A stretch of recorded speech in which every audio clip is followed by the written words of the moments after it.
2025년 가을, 기온이 유난히도 선선하다고 소문난 어느 화요일 저녁, 용인의 오래된 아파트 단지 주차장에 검은 색차 한 대가 미끄러지듯 들어왔다. 헤드라이트가 마지막으로 바닥을 스치고 꺼지는 순간 차문이 열리며 한 남자가 내려섰다. 검은 피코트 깃을 한번 축혀 세우고 숨을 깊게 들이마신 뒤 그는 잠시 아파트 현관을 올려다봤다. 수많은 무대에서 조명 세례를 받았던 그 얼굴에 오늘만큼은 이상하리만치 망설임이 묻어 있었다. 이름 석차, 김용빈. 전국 투어, 음악 방송, 예능, 각종 행사까지 달력에 빈칸이 없던 남자가 오늘은 단 한 줄, 장윤정네 집 저녁 초대라고 적힌 스케줄만을 품고 이곳에 서 있었다. 초인종을 누르기 전 그는 습관처럼 휴대전화를 먼저 꺼내 들었다. 누나, 저예요. 차 안에서 미리 걸어 둔 통화.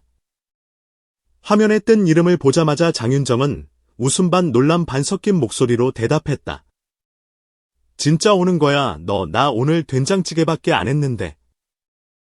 그는 농담처럼 그러나 속마음 다 들킬 듯 떨리는 톤으로 답했다. 된장찌개 먹으러 가는 거예요. 오늘은 화려한 거 필요 없어요. 전화를 끊고 현관 비밀번호를 누르는 순간 안쪽에서 문이 열리며 따뜻한 국물 냄새와 볶음 참기름 향이 복도 끝까지 퍼져나왔다. 용빈 씨, 진짜 왔네. 갑자기 연락해서 오는 줄은 몰랐지.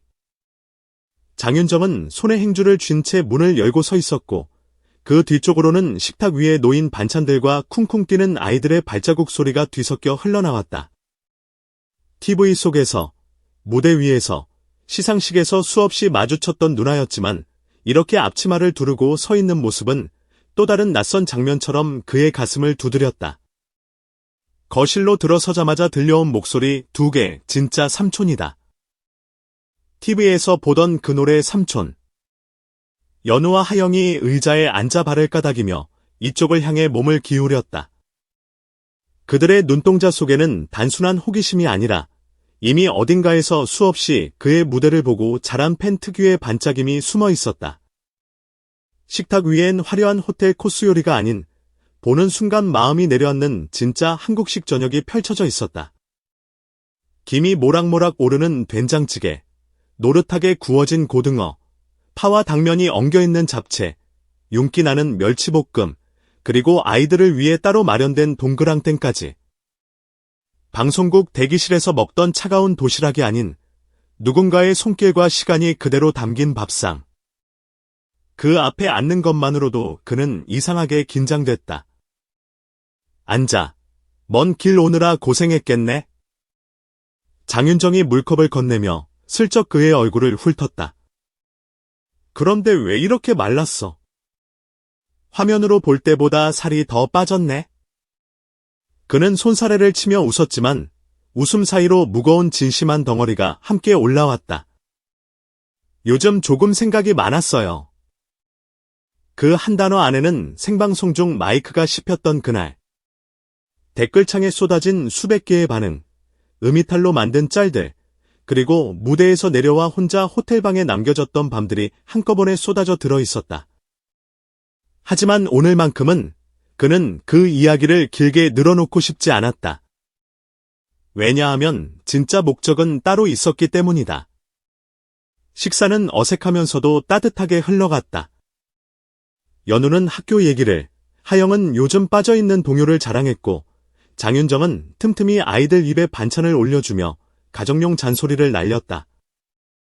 숟가락 부딪히는 소리, 텔레비전에서 희미하게 흘러나오는 예능 재방송, 냉장고의 낮은 진동, 창밖바람에 스치는 나뭇잎 소리까지 모든 것이 배경음악처럼 겹쳐졌다. 화려한 인이어 모니터도 수십 대의 카메라도 없는 그냥 한 가정의 저녁. 그런데 김용빈의 심장은 오히려 더 크게 쿵쾅거렸다. 밥을 거의 다 비워갈 즈음 그는 조심스럽게 가방에서 한 봉투를 꺼냈다. 하얀 봉투 위에 파란 사인펜으로 적힌 글씨. 삼촌에게. 어디서 많이 본 듯한 글씨체에 장윤정이 눈을 동그랗게 떴다. 잠깐만, 이거 혹시 연우가 보낸 편지야? 연우야, 너 삼촌한테 편지 보냈었어. 연우의 귀끝이 순식간에 빨갛게 물들었다. 응. 근데 진짜 읽은 거야. 그제야 김용빈이 봉투를 살짝 흔들며 웃었다. 며칠 전에 회사로 도착한 편지였어요. 형편없는 글씨라더니요. 저는 이 글씨 보고 오히려 울 뻔했어요. 그는 조심스레 봉투를 열고 접힌 편지를 펴서 식탁 위 조명을 향해 살짝 들었다. 종이 사이로 비치는 야른 그림자의 떨림만으로도 이 문장이 얼마나 소중한지 느껴질 정도였다.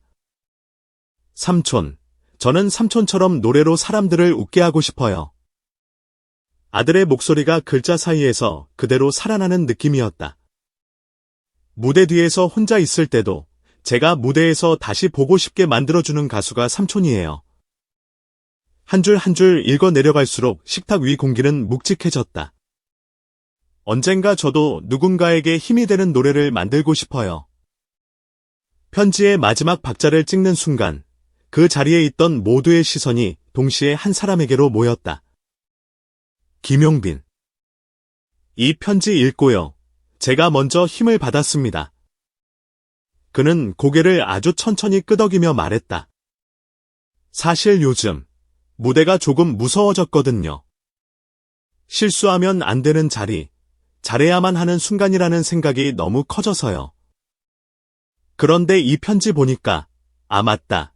누군가한텐 그저 노래하는 삼촌이구나 싶더라고요. 그 말에 장윤정의 눈빛이 잠깐 흔들렸다. 단 한 번도 무대를 두려워하지 않는 가수는 없다. 그 말이 누구보다도 잘 아는 선배이자 엄마의 마음으로 그녀의 가슴을 쳤다. 자, 그래서 삼촌이 준비한 답장은? 편지 말고 이거야. 김용빈은 자리에서 일어나 거실 구석에 조용히 놓아두었던 2개의 상자를 식탁 옆으로 끌어왔다. 첫 번째 상자를 열자마자 연우와 하영의 눈동자가 동시에 커졌다. 작은 무선 마이크 2개, 간단한 오디오 인터페이스, 그리고 어린이도 이해할 수 있는 초보자용 레코딩 가이드북.